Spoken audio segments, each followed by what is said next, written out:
Lucid dreams. Not sure about.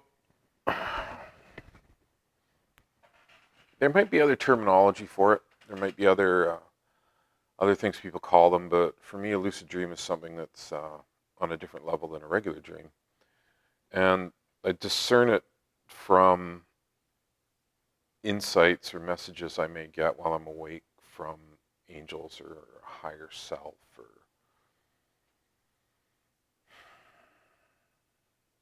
spirits. Anyways, so this one's a challenge to share. It has a lot of complexities to it that I still don't understand. If somebody wanted to do a dream analysis on it, I mean, knock yourself out. But there's some of it that that I have these dreams, and I don't have a lot of them, but they're often enough that there may only be like 6 or 8 or 10 in a year, and you gotta guess.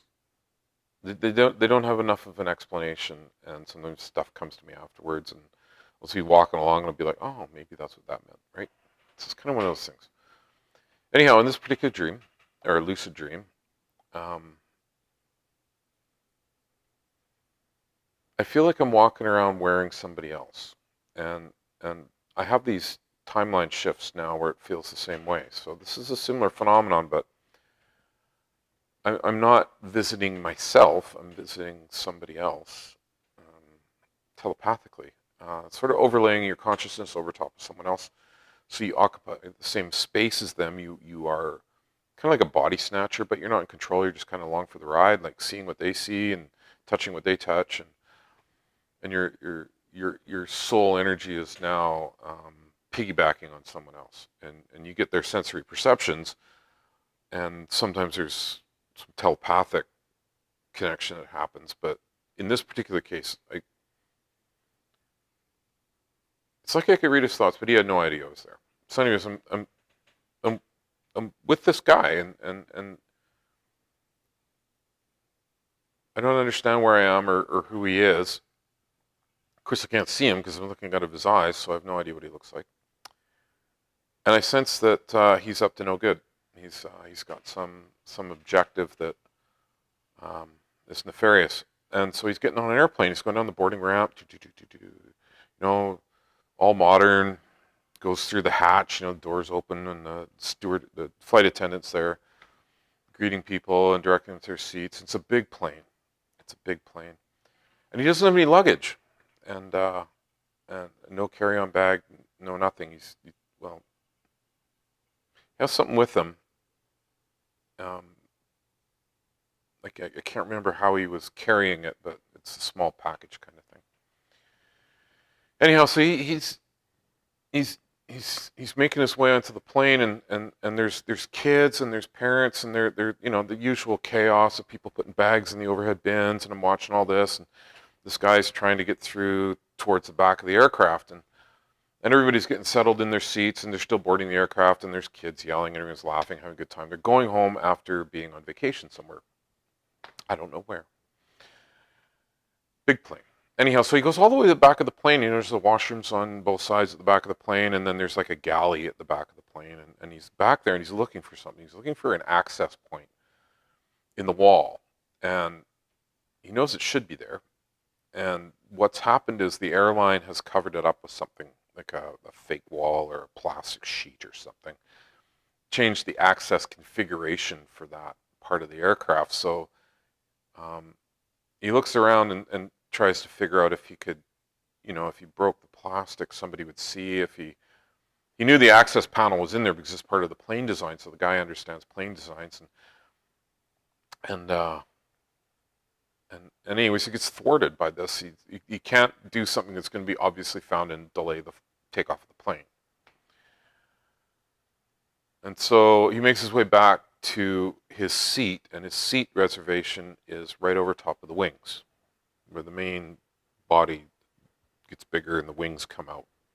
This jet aircraft. And he looks out the window and he's looking down. I'm looking through his eyes. I'm looking out the window down at the wing, and there's a couple of jet engines hanging under the wing. And And he takes his package and he puts it in the back of the seat pocket in front of him. And in the package are two metallic pieces that look like this, basically. They don't have any moving parts. They don't have any instructions. They don't have any writing. They don't have any magnetic field to them. There's nothing about them that would be like a concern. They just look like they're made out of metal. And he slips them in the back of the, not in any particular orientation, just puts them in the back of the seat pocket in front of him. And then he gets up and he leaves the plane. And the stewardess is like, "Where are you going? You can't get off the plane." He says, "Listen, I had a family emergency. This was a business trip, this one-day business trip anyways. I don't have any luggage on the plane. Like, I was just going to go do a business trip today and come back, but I got a family emergency. This is my seat number. Just mark me down as left the flight, and I'll just take another flight another day, and it'll be okay." And there's a little bit of rigmarole with that, but he talks his way out of it, and he gets off the plane, and makes his way back towards customs and the entry gate and all that stuff, and he's sort of getting out of the airport. And then I wake up,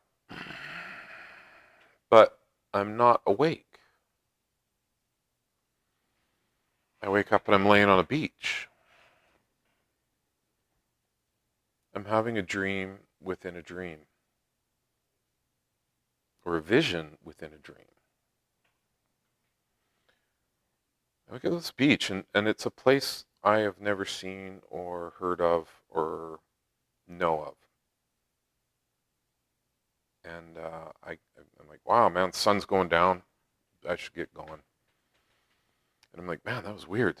What was that weird dream about this guy? I don't know this guy, and he's getting on a plane, and he's left something on there for some nefarious reason. I get an idea he wants to blow up the plane, but the thing he left on there is not a bomb or anything else.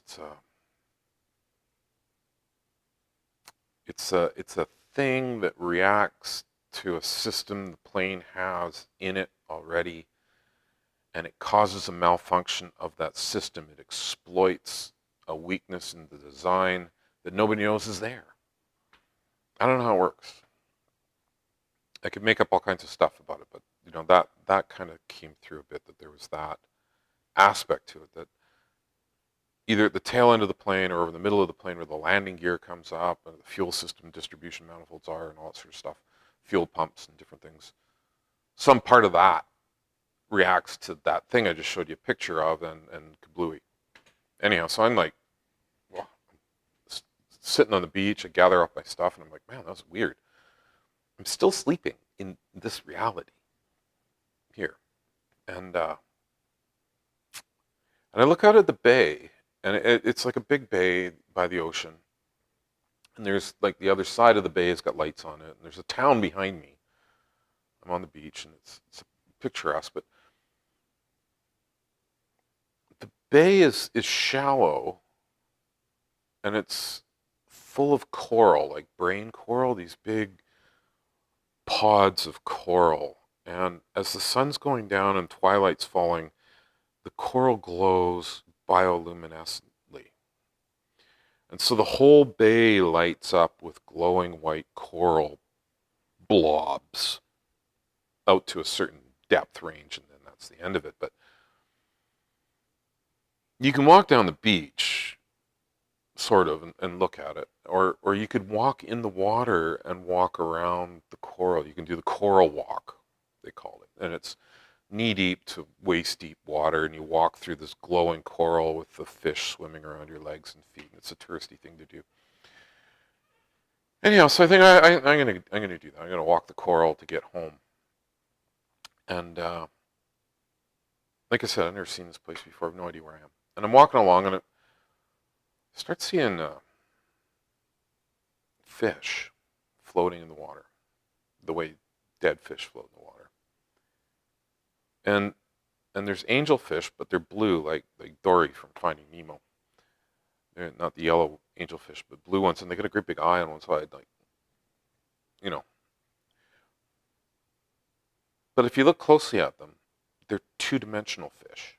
They're like the vellum cutouts you'd stick on your children's wall if they wanted an aquarium theme in their bedroom. There's no thickness to them, and there's like an eye on both sides, and you're like, oh, that's weird. Angelfish, it's two-dimensional. That's no depth. And there's a lot of them, and they're all in various states of dying. I just think that's so sad. Some of them are still looking at you like they want you to save them, but there's nothing you do. And then I started to notice the gray ones, the gray fish, and they're the same way. They're two-dimensional, and I know, don't touch the gray ones. I know you can't. There's toxicity or something, like you don't touch the gray ones. Don't let them touch you. Anyway, so the waves are just kind of coming in nice and gentle over top of the coral, and you get to like a concrete estuary or boat launch or something like that, comes down into the water, and there's quite a few angelfish and quite a few of these gray fish, and I'm trying to avoid the gray fish. Even though they're dead, they're still dangerous. And I don't really want to step on the angelfish either, and I think I better get out of here. And the coral bottom, I'm walking barefoot, and it's cutting my feet, so the water's stinging my feet now. And I'm like, man, normally this doesn't cut my feet. Normally you can walk out here in the sand, and it's fine. I'm kind of annoyed, in a bad mood. All the angels are dead. And I'm still really distraught about this dream I had about this guy who left some thing on the plane full of children and families. I think something terrible is going to happen, but I can't make any sense out of it. Anyways, on this concrete thing, boat launchy thing, there's a black man, and he's wearing a white tunic and white capris, and he's crouched down with his son, who's of course also black, and I don't know whether that's significant or not, but they're looking at the dying fish, the dying two-dimensional angelfish and gray fish. And the guy says to his kid, he says, look there, those are the angels. And the boy says, oh, they're pretty, but they don't look great. They're healthy. And he says, no, they're dying. Though, don't touch the gray ones. They're nasty, but you can touch the angel fish, but don't touch the gray ones. And I'm watching this, and I'm sort of eavesdropping, standing in the water, wondering about my bleeding feet, and I got to climb up on this walkway thing, this boat launchy concrete thing, and walk up out of the water. Anyways, the gentleman stands up with his son and puts his arm around him and says, his son says, "That's really sad, Dad. Why are all the angels dying and the other gray fish?" And he says, "Well, they had a huge battle, and that's what happens."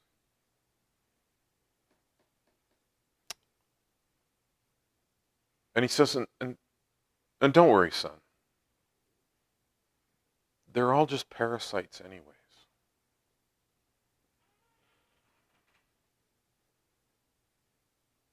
And they walk away. Parasites.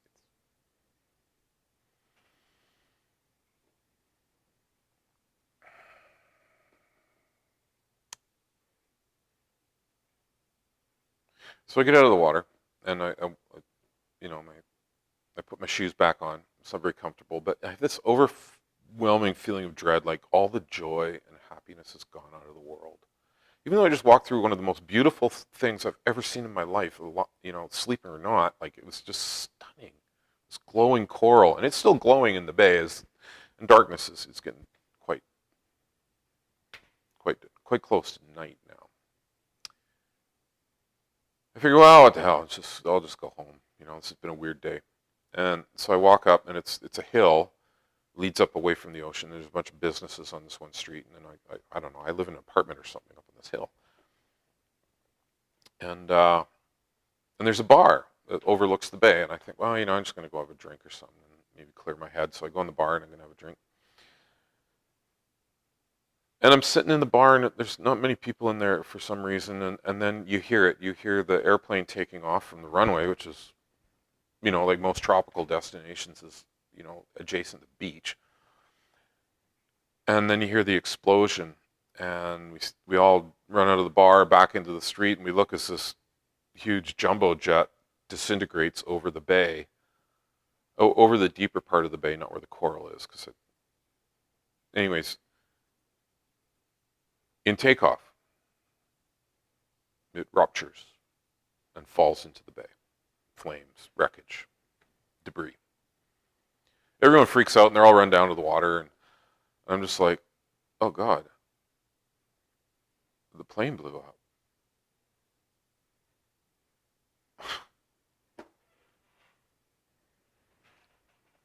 So I go into the bar, back into the bar, and I think I don't know. I can't tell anyone. They'd suspect I had something to do with it. Who do I tell? What do I say? Like, was this a premonition? Now, this whole time I'm sleeping. I'm not awake yet. This is still all the dream. Lucid dream.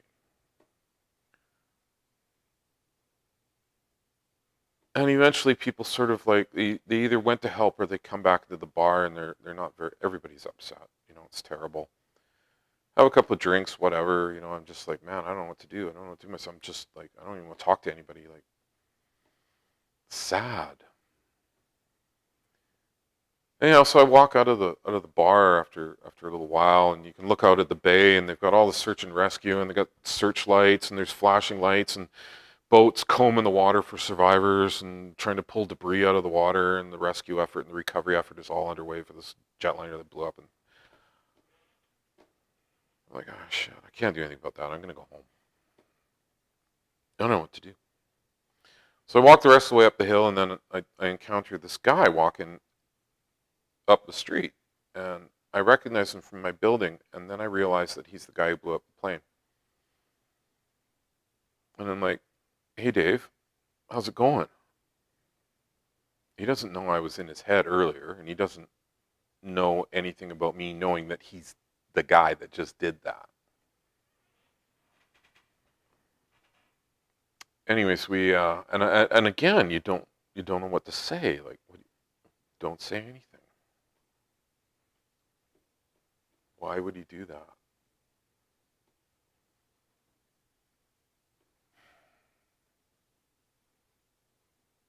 Why? Anyway, so we're walking up there, and we get to this apartment building. I've never seen it before. I have no idea. It doesn't occur in any other visions or dreams or anything. And it's like a 4-story walk up, and we go in, and this dude is like a neighbor of mine on the same floor, and on the second floor, there's a gay couple, and they're having a hell of a fight, and they're saying awful things to one another out in the stairwell, so everyone can hear it. And there's all this conflict, and like they're gonna break up, and I know them. They're normally pretty pleasant guys to be around, and yeah, it's bad. And then an older woman on the third floor sticks her head out of her door and starts screaming at them to shut up, and she's like got a rolling pin in her hand, like she's gonna come down there and club them into submission. And and this dude that blew up the plane, he turns around and looks at me and says, "Oh man, there goes the world, eh?"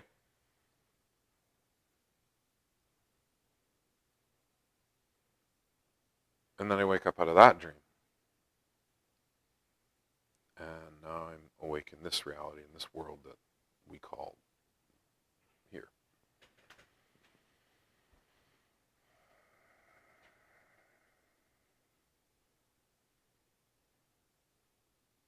I have a lot of problems with that whole sequence.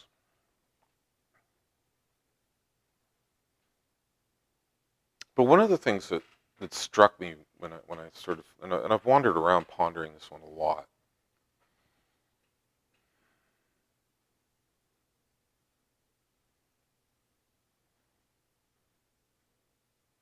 Maybe the angels and the dark entities, and this is kind of where I got reinforcement that our energy, our psychic experience, being alive,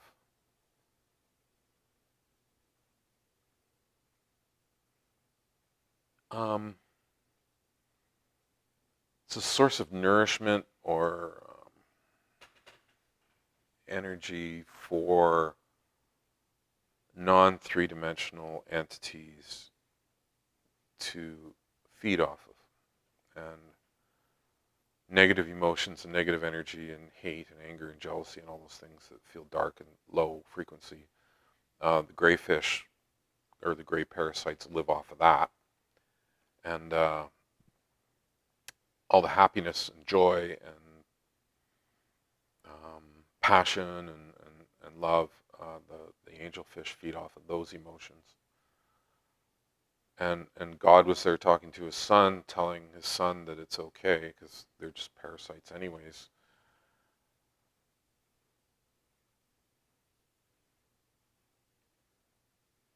It's cost me some grief. It's cost me a lot of grief. And that we, being three-dimensional and possibly moving into a four-dimensional reality,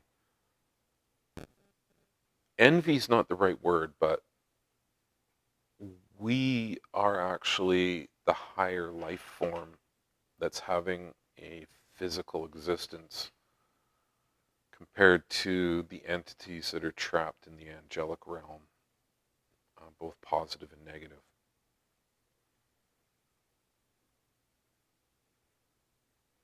They covet us.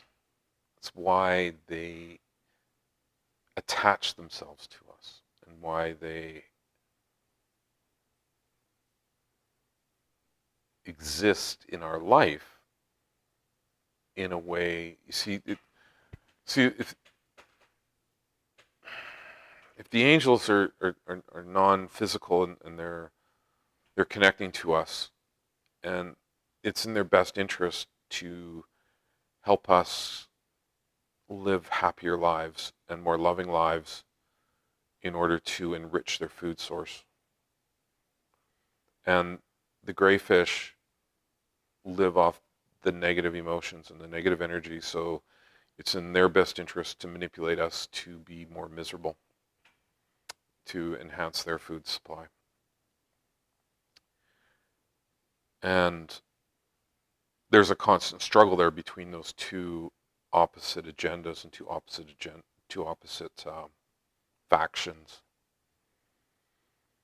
And they can't be physical like us. They can't exist in three-dimensional space-time and have a physical existence where you eat things and experience things and do things and touch and feel and smell and have all of these opportunities to learn about consciousness in the way that only this experience can teach you.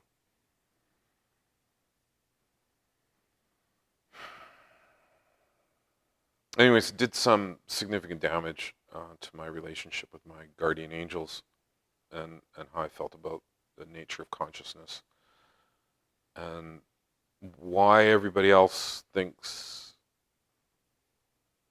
we're less than.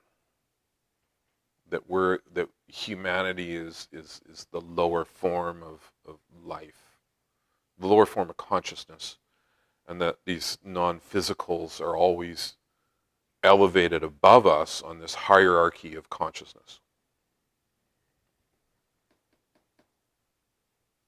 I spent a lot of time thinking about this. I still don't really know what to think about it, but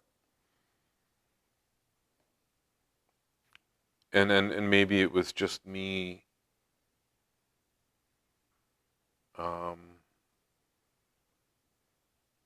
trying to put some sort of a scientific context to it all. I don't know, but anyways, the dream within the dream, and that's the only time that's happened, where I woke up and I was still in a dream, from a lucid dream within a dream. Anyhow, that's it. It's a long one today. I'm sorry I did mention it was going to be longer because,